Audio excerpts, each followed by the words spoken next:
Let's start with something familiar. Think about your front door. You probably lock it, not because you expect something terrible to happen today, not because you're paranoid. You lock it because it's yours. Because boundaries are a normal part of adult life. Now think about your digital life. Your email, your social accounts, your bank logins, your photos, your messages, your identity. Most people treat those doors very differently. Not because they don't care, but because nobody ever showed them where the locks are or why they matter. This episode is about putting those locks back. Not dramatically, not obsessively, just responsibly. We're going to walk through 5 foundational boundaries, the ones that give you the biggest return for the least effort. These aren't advanced moves. They're the digital equivalent of seatbelts and smoke detectors. Unsexy, essential. Life-changing when you need them. Boundary number 1. Use a password manager. Yes, really. Let's say the quiet part out loud. Most people reuse passwords. Not because they're careless, but because remembering dozens of unique passwords feels impossible. So, people compromise. Same password everywhere. Or the same password with a number at the end. Or the same password with a birthday they swear nobody knows. The problem is simple. When one site gets breached, and many do, attackers don't stop there.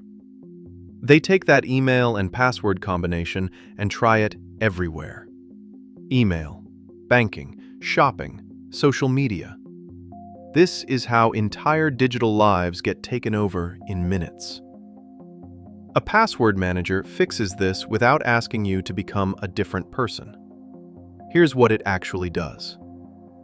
Generates strong, random passwords for every site. Remembers them for you. Autofills them when you need them. You only have to remember one password. The master password. That's it. When choosing one, pick something reputable.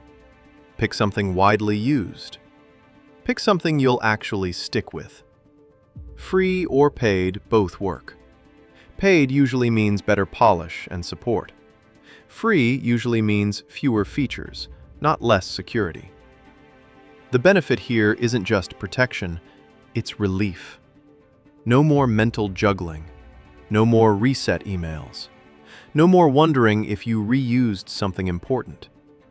This single change removes a surprising amount of background stress. Boundary number 2. Turn on two-factor authentication everywhere it matters. Passwords alone aren't enough anymore. They get leaked, they get phished, they get guessed. Two-factor authentication adds a second lock. Something you know, your password, and something you have, a temporary code or device.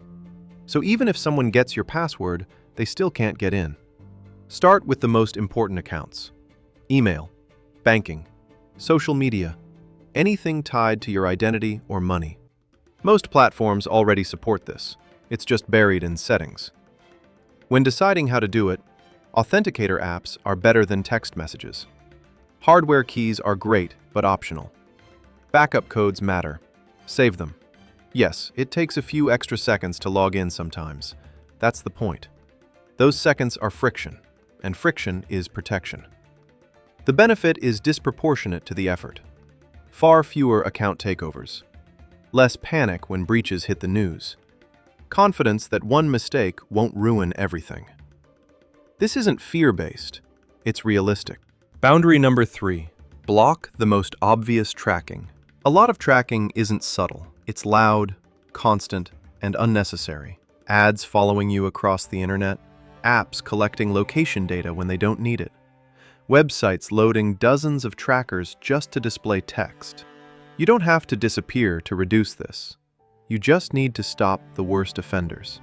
That usually means installing an ad and tracker blocker, turning on privacy protections already built into your browser or phone.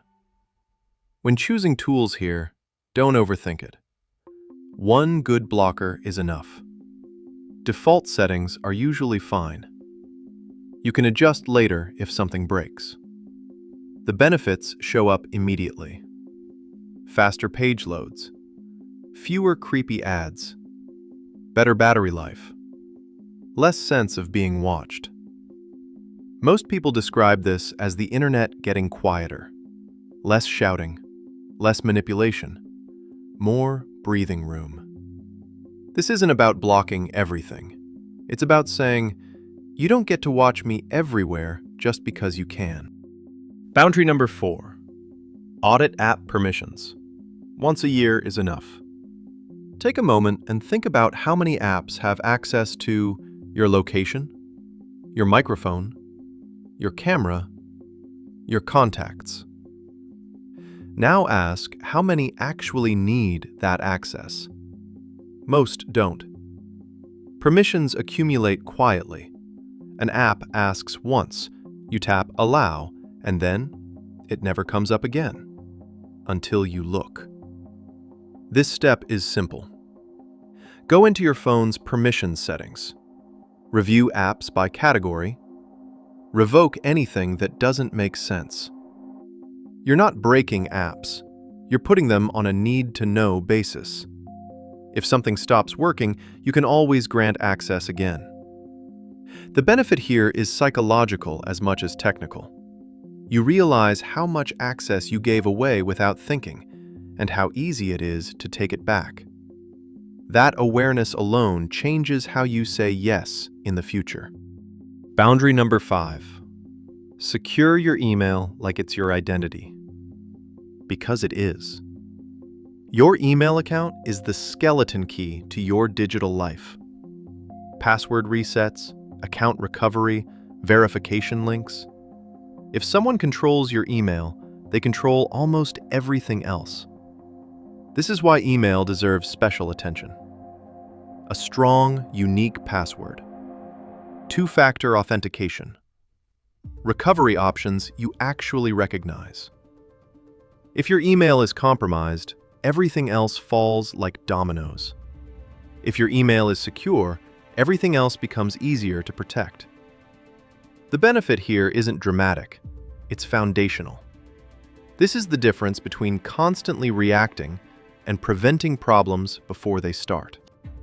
What changes when you do this? Here's what most people don't expect. Once these boundaries are in place, something shifts.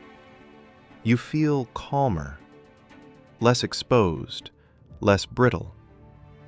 Not because nothing bad can happen, but because you're no longer making it easy. You stop asking, how did that happen? You stop assuming vulnerability is inevitable. You stop feeling behind. This isn't about becoming perfect. It's about becoming intentional. These first 5 steps don't make you invisible. They make you harder to exploit casually. And that matters. Because most harm doesn't come from brilliant attackers. It comes from defaults, neglect, convenience-first design. By reclaiming these boundaries, you stop paying that tax. What's next? In the next episode, we'll move from boundaries to tools. The search engines you trust, the browsers you use, the inboxes that quietly shape your day.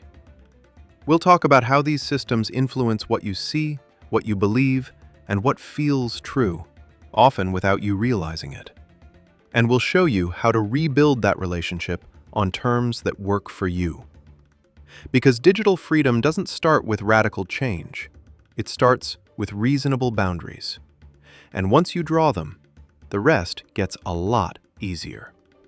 This is AI Security Report. Subscribe, stay aware, and stay ahead of the machines.